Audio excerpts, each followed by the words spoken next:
Welcome to my presentation about adverse childhood experiences, also known as ACE. Well, what are ACEs? There are three different types of ACEs that somebody could experience. There's abuse, neglect, and household dysfunction. And as you can see under each of these three different categories, there are subcategories that can also be identified. Now, in order to determine what ACE somebody has, like let's say a number or something, there's a study that was done. So there was a study where there were 17,000 participants, and they were all given a questionnaire about their history with abuse, neglect, and household dysfunction, which are those three categories that you saw on the previous slide. So as they went through this questionnaire, they would then identify if they had experienced these few different things, and they would be given an ACE score. So this ACE score is calculated based off of how many of these different categories you said you had experienced some sort of traumatic experience. So for example, if you have someone saying that they witnessed a death, that would give you an ACE score of 1. And they say that if you have an ACE score of 1 in one of those three categories, then you are 80% more likely to have exposure to another. Now, the reason that it's so important to understand ACE is because it is so prevalent in our current population, and the numbers continue to rise, how many children are experiencing these adverse or traumatic experiences. So 68% of the population has experienced at least one ACE. 1/8 of the population has experienced 4 or more. And people with 6 ACEs die on average 20 years earlier than people with none. So these experiences are definitely causing harm to people both physically and mentally, so much so that their lifespan is being significantly shortened. Additionally, if we look at the children of people who have identified as having an ACE, children born to people who have experienced 3 or more ACEs are twice as likely to have poor mental and physical health by just 18 months. So when we look about the overall impact of ACE, it's not only on the parents, it's on their kids, and it's just perpetuating a vicious cycle. Also, in regards to academics, an area that I'm really interested in, there was a study that was done in Washington.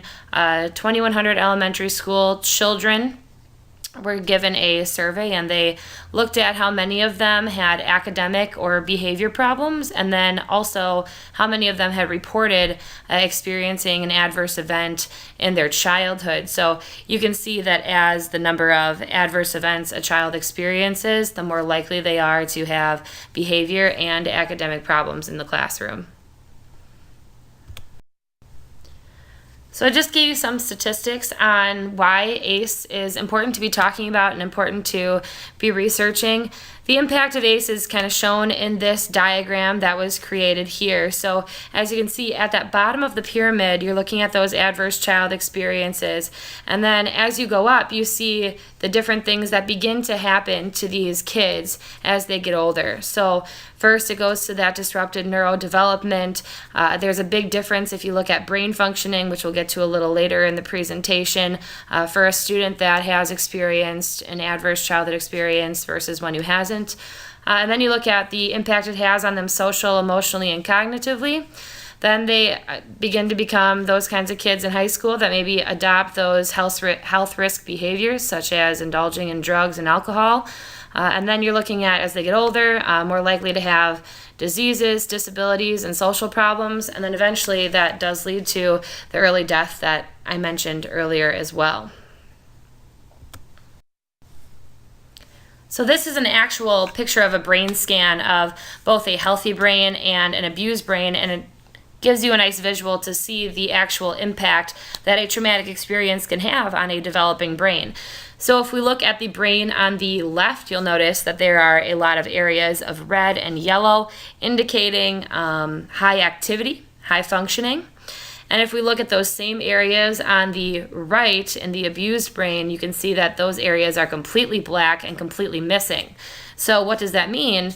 Well, it means that this part of their temporal lobe is severely underdeveloped, and that is the part of their brain that is used to regulate emotions and receive input from the senses. So these traumatic experiences are having an actual effect on their brain development, and you can see it in these pictures. So we just looked at how an ACE can affect the brain development of a child. Obviously, that would also affect the way that they learn. Here are a few different ways that an ACE can affect a student's learning. They can have difficulty building trust with teachers and peers, difficulty regulating and expressing their emotions and thoughts, challenges with transitions or changes in routine, challenges with retaining information or remembering instructions, and difficulty with taking perspectives or problem solving. Oftentimes, these are things that you might learn in a household. So if you're having a traumatic experience that might be chronic, these can be skills that are difficult for a child to develop on their own. And that's where school becomes really important in giving these kids strategies to cope with anything that they maybe are not receiving at home. Now that we've identified some of the impacts that ACE can have on children's brain development and on their learning, it's important to know how you can yourself actually identify a child who might have experienced an ACE. So here are a few different signs that you might have a student that is going through something traumatic at home. If you see that student being super hyperactive, a lot of verbal aggression, oppositional behavior, limit testing, physical aggression, withdrawal, escaping, running away, self-isolation and avoidance, stilling, watchfulness, looking dazed, daydreaming, forgetfulness, shutting down emotionally. These are all different identifiers that a student might be going through something traumatic. Oftentimes, the whole flight or fight response is activated in these kids, and so they are expressing these fight or flight responses through these actions. So once a student has been identified as having an ACE, and there are many students, as we discussed already, about 68% of people have experienced at least one, it is important for schools to begin to build a framework of how to support students. This is where leadership becomes really important in order to make sure that the whole building is on the same page. So it's important to create a trauma-informed school, so making sure that there are opportunities for professional development of staff around what trauma looks like, what identifiers there might be within students that are in their classrooms, and the best way to address students that might be going through trauma. Also assessing the school climate and comfort level of helping students through traumatic experiences. Personally, in my building, I know that there isn't a lot of comfort around helping kids who are going through trauma. There are a lot of questions about what do I do? What can I maybe exempt them from? How do I approach them if I have a question? So assessing that is a good place to start for leadership to begin developing a framework. Also, creating trauma-informed disciplinary actions that seek to help students become resilient. So that's the whole idea of, instead of, asking yourself what's wrong with this kid, seeking first to understand, what is this kid going through. Also assessing secondary traumatic stress on staff and students. You have the first level, which is a student that is experiencing trauma on their own, and then they do share that with other students and with staff, and even though they might not personally be going through it, it does wear on people. So making sure that there are supports for students and staff that might be hearing a lot about these traumatic experiences is important to build into this framework. Creating positive relationships with community and family to support families and students. Relationships are one of the number one preventative factors for a student to be experiencing an ACE, so they cannot be understated. And then also identifying protective factors for the students, which we will get to next on our next slide. So right here is an example of a framework that was created by the 70/30 campaign about empowering communities to protect our children. So as you can see, if we start over here on the left side, it says that the negative impacts of ACEs are significantly mitigated by having an always available trusted adult, an AAA. So as I previously mentioned, relationships are one of the top protective factors for students who might be experiencing an ACE or could be in the future. Also, if we look at this, you can see that people who have 4 or more ACEs and no support from an adult are 3 times more likely to be involved with heavy drinking, poor dieting, and daily smoking. So if we hop up to the protective factors on the top right, the presence of stable, safe, nurturing relationships, as I said, is number 1, and also the concrete support for families in times of need. Parental resilience, caregiver knowledge and application of positive parenting skills, child social and emotional skills, and ACE-aware supportive communities and social systems. These are all things that can help to protect our students. Also, if we look at the bottom, trauma-informed care, holistic, multi-agency, non-stigmatizing information sharing among all professionals. As teachers, that is at the top of the list of something we need to make sure that we are doing for our students, is that we are informed about the best ways to work with our students who might be experiencing trauma. And then it talks about how all children need to develop resilience tools to respond to the challenges of life, because they're going to happen. And then empathy, the ability to understand and share the feelings of others. So for a lot of these students, there will be extra work that will have to go into becoming resilient and empathetic just because of the way their brain might have developed due to an ACE in their childhood.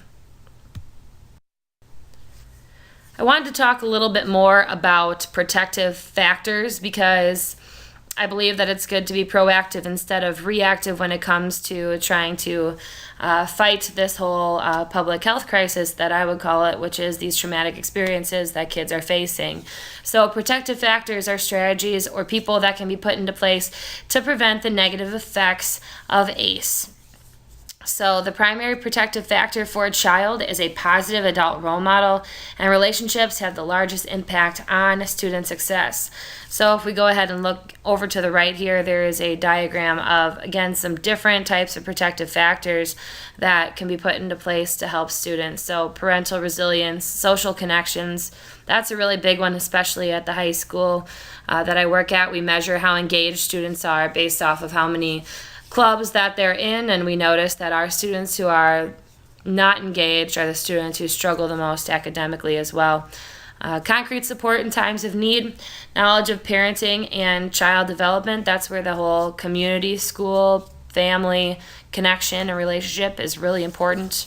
And then also social and emotional competence of children. So building that into classrooms, those social and emotional competencies, and helping children understand how to be empathetic and understand how to share their emotions with others. So once those protective factors are in place, other ways that staff can help, either in their entire classroom and individual groups of students, it is discussed here in this diagram. So for the entire classroom, establishing classroom agreements for behavior, providing routines and consistency. Oftentimes, people who don't have a routine makes them nervous and it creates anxiety. If there's consistency, then that helps students to learn what to expect. Also providing explicit preparation for changes and transitions, creating time and schedule for building community circles and mindfulness. Give opportunities for creative expression and teach about the power of mindsets. So really, again, working on those social and emotional competencies within the classroom along with the academics, because in the long run, students will be more successful academically if they are more in tune with themselves emotionally as well. Looking at individual and groups of students, building those one-on-one relationships with those struggling students. 3-to-1 ratio of positive to negative. They always say you remember the negative stuff more frequently, so making sure that there's extra positive stuff for students to latch on to. Allow students to step outside of the classroom or to put their head down. Oftentimes kids might need a break, especially if they are going through something traumatic, so providing the opportunity for them to do that if they really need it. using restorative practices language. So working to always build those relationships. Seat students near the front or near you. Oftentimes just being close to an adult can help students to feel more comfortable.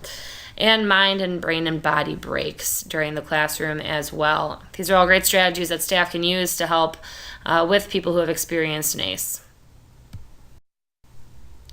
So the good news is that there are potential positive outcomes for identifying and addressing ACEs. So if all of these things are put into place, we use the framework, then it's going to cause more student engagement, higher graduation rates, better coping strategies for students and staff who have an ACE. School systems that support students with ACEs rather than trigger them. Sometimes the school setting itself can be a trigger for students, so ensuring that we can create trauma-informed practices that will not trigger students, but instead support them in getting what they need.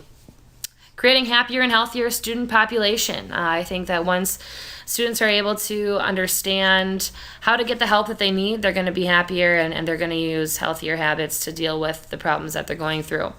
And then also stronger relationships with staff, students, and families. I think that all families in the community and school want the same thing, which is for the youth to be positive and successful. So these are all potential outcomes if a leader takes over and can implement a positive framework within the building for trauma-informed practices.